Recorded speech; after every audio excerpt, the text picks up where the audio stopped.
আমি এই মাথায় হাত দিয়ে বলতেছি, আমি ওইখানে কোনো ধরনের লিপ্ত নাই, ছিলামও না, আমি ওগুলা করিও না। ফতাহাত চাই, মিথ্যা মামলার ফতাহাত চাই, কাছ থেকে রক্ষা চাই, রক্ষা চাই। আমার স্বামীর একটা ফার্ম আছে, বয়েল মুরগির ফার্ম আছে। তারপর আমার স্বামী এই কাজ করে নাই, ওই কাজটা হয়েছে অনেক দূরে, আমাদের বাসা থেকে অনেক দূরে। আমার স্বামীকে কেন মামলা আসামি করা হলো? আমার স্বামী এই কোনো কাজে জড়িত নেই, আমার স্বামী নির্দোষ। এখান থেকে এইটা সুস্থ তদন্ত করে যাতে মামলার আসামিগুলাকে, সঠিক মামলার আসামিগুলাকে যেন মামলা দেওয়া হয়। আসসালামু আলাইকুম। আপু আনুন আর পাপুয়া আতো কেউ নাই, আতো পাইনুর আর পাইনুর চিনকাছে মামলা দিতে আর পাইনুর বেশি পালানো আর ওর কোনো হালিমা বাড়ি দিয়ে মামলা ইচ্ছা গেলে মামলা আর পাইনুর শরীর ভাই বিশ্বাস হয় ভাবিয়ে তো এগুলোর আর পাইনুর খেলা মামলা দাদা রহমতুল্লাহ 8 তারিখ 5 মাসের মাঝে একখান ঘটনা ঘটতে আঞ্জুমান ফাড়া 9 নম্বর ওয়ার্ডের মাঝে বটতলি এটা নাকি 25 কার্ড মাল ধরা খাইয়ে রেফে উদ্ধার করছে বাদঝাড়ু থেকে। প্রথমে ফেসবুকে দিয়ে দিল যে বাদঝাড়ু থেকে পরিত্যক্ত অবস্থায় 25 কার্ড ইয়াবা উদ্ধার হয়েছে। এখানে আবার আসামি হলো কেন, কি কারণ আসামি হলো? আর আসামি হওয়ার পর এখানে যে একটা কালকে যে একটা মানববন্ধন করছে, ওইখানে শুনতেছি মানি ওই মালগুলা নাকি আবুল হয়েছে।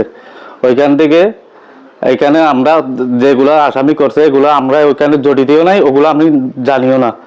এই আমার 2টা সন্তান, আরেকটা সন্তান কক্সবাজার লেখাপড়া করে, এই সন্তান 2টা ছুঁয়ে বলতেছি আমি এখানে কোনো কিছুতে লিপ্ত নাই। আমি তা হিরো হ্যাংকে কেমতে সফিরুল্লাহ কাটাতে আমি ওইখানে চাউল ডাল ওগুলা কিনি, ওইখানে টুকটাক আমি ব্যবসা করি। আমাকে একটা প্রজেক্টের মধ্যে এখানে একটা গুদা দিয়ে প্রজেক্ট দিয়েছে, ওইখানে আমি মাছের জন্য আসি, চিংড়ি মাছের ব্যবসা করার জন্য আসি, এসে হিসাবটা করে আমি চলে যাই। আমার প্রকৃত ব্যবসা হয়েছে ওইখানে ক্যাম্পে থেকে চাল ডাল কিনি এটা, আর এখানে চিংড়ি মাছের ব্যবসা করি। আমি যদি ওই 25 কার্ড দিয়ে আবার ধরছে বলতেছে ওইখানে যদি জড়িত থাকি, আমার 2টা সন্তান শুয়ে বলতেছি ওইখানে আমি এই মাথায় হাত দিয়ে বলতেছি আমি ওইখানে কোনো ধরনের লিপ্ত নাই, ছিলামও না, আমি ওগুলা করিও না। আপনারা জিজ্ঞেস করে দেখেন, মানে সরকারকে আমার কাছে ওকুল আবেদন যে ওই মামলাটা সুষ্ঠু তদন্ত করে, মানে কি সেটা মানে প্রকৃত যারা ওই মাল, প্রকৃত যার মাল তারা আসামি হোক, আমরা কেন আসামি হবো? ওখানে আমরা না করে যদি কেন, যদি আমি লিপ্ত থাকি, আমাকে যদি আমি যদি ওখানে লিপ্ত আছি যে এরকম যদি কেউ যদি প্রমাণ দিতে পারে, সমস্যা নাই, আমাকে শাস্তি হোক, আমার শাস্তি আমি প্রাপ্য। আগস্টের পরে একটা লোক কিভাবে অর্থ সম্পদের মালিক হতে পারে? এক মাসের মধ্যে দুটা কেমন করে গাড়ি নিতে পারে? 70-75 লক্ষ টাকার দামের গাড়ি। 5 আগস্টের আগে ও কি ছিল, ওর মানে জায়গা সম্পদ কি ছিল, ওর বাসা কি ছিল, সেটা তো এলাকার সবাই জানে।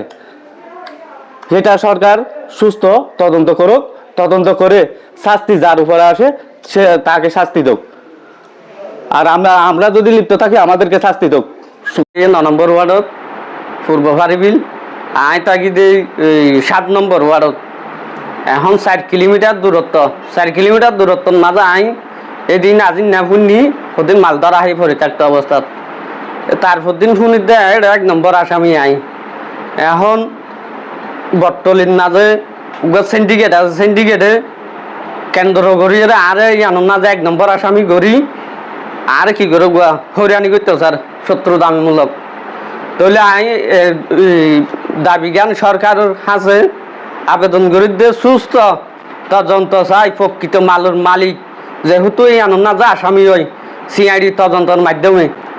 আই এখন বর্তমানে এই মাদক হনধরনের জড়িত নাই, গরুর হামার গড়ি চলি ধরুন না যে, আর হনধরনের ব্যবসা বাণিজ্য নাই, ফজেট আছে, ফজেট লই দেখাশোনা করি গরুর হামার করি।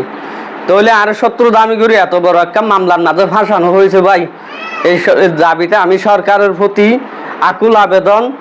আর এই মামলা গান যেহেতু প্রত্যাহার হয়, এইভাবে যে মানুষকে হয়রানি করতেছে এই টাকার জোরে মাফিয়া স্টাইলে, যারার মাল তারা আসামি হয় নাই।